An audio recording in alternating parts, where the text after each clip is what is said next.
Hi, Joseph. Now Hello. you warned people in the second book that there may be phenomena at these meetings, and that was because of the thinning of the barriers between your world and ours. So you said there could be manifestations of some sort. I was just wondering what kind of manifestations you were talking about, and whether it's something that's out of your control or something you can affect, or It what. is the equivalent of a sonic boom. It is the equivalent of going faster than the speed of sound. It is the equivalent of two differing vibrations having to be married up. And there being at times cracks around the edges. That is why there are guides here tonight who are protecting you and protecting Michael. Because at the edges of the difference of vibration, there are people who gather to see what is going on. There are crowds at the edges of vibration. Some of those people know that they shouldn't be there. Some of them are attracted to the light. And then there is the juxtaposition of differing vibrations. The lower vibration, the higher vibration that we use to meet the lower vibration. And between those two vibrations, you sometimes get phenomena. Because between those two vibrations, the will of those who should not be here, perhaps, and have not come through the correct channels in order to be a part of this gathering, creep through. And because they are creative souls, they bring with them that act of creation. So if they wish to impress on the people here that they exist, that they are there, then they will bring forth energy. Energy that will create noises or lights or a disturbance of some kind. Also, the same thing is true when the two vibrations are separated.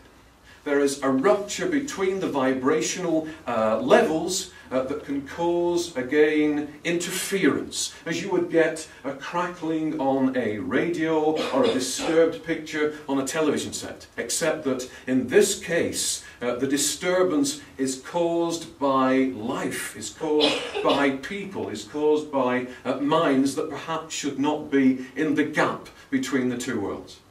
There is a vast setup of protection when such a demonstration is being given. And there are guides whose purpose it is to stabilize those vibrations to allow communication to take place. But there is a buffer zone, there is a level of vibration between the vibration that is outside of this room and the vibration that is inside of this room. And as it were, at the backs of those guides, there are people who attempt to get through whilst they have the opportunity. There are also people that do not realize that they have passed, but are attracted to the light that such a gathering creates. And you are creating light now by joining together. They have to be kept out, unfortunately. Each of them will be dealt with. Each of them will be loved and taken to the place they are supposed to be in, eventually, when their mind comes to that point where they wish to be helped. But that is not the purpose of tonight's gathering, and so they are kept out. They are at the back of the guides. Does that answer your question? Yes, thank you. A further question, please. Joseph, my name's Deborah. I'm just wondering, what part do you feel that animals play in either raising awareness or in collective consciousness or even in ascension? I feel that animals are wonderful, perfect, innocent souls. And you might ask the question, if they are wonderful, perfect, innocent souls, how can they kill each other? How can they kill each other for food? How can they be so wild? How can they be so unlike us? Actually, they are exactly like us in one respect.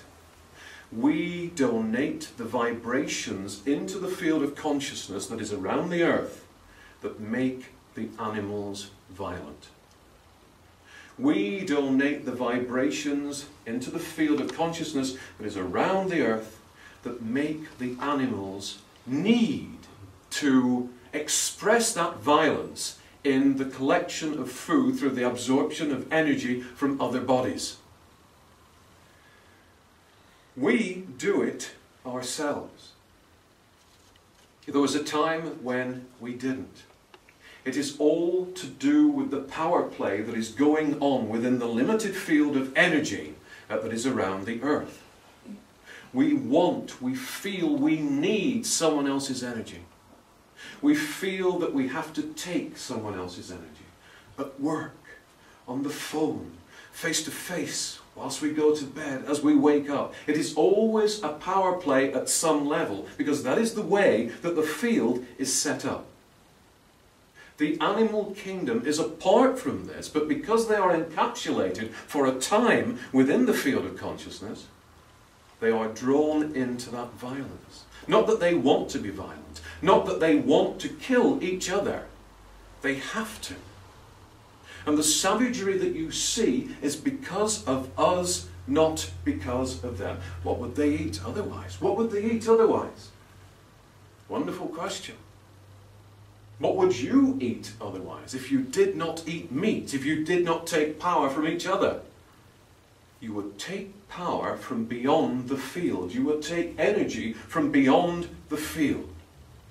And originally, animal forms were less condensed than they are now, were more angelic than they are now, and sustained themselves by absorbing light, as did you before the fall, before the experiment that went badly wrong, that trapped souls for so long within the sphere of consciousness known as the field.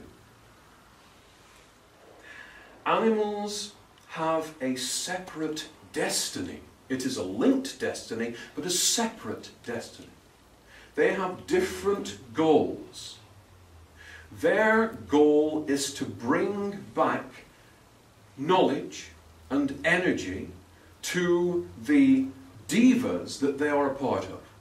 And devas are nature spirits, wonderful, great nature spirits that are integrated with, that are a part of many forms of animal life around the planet.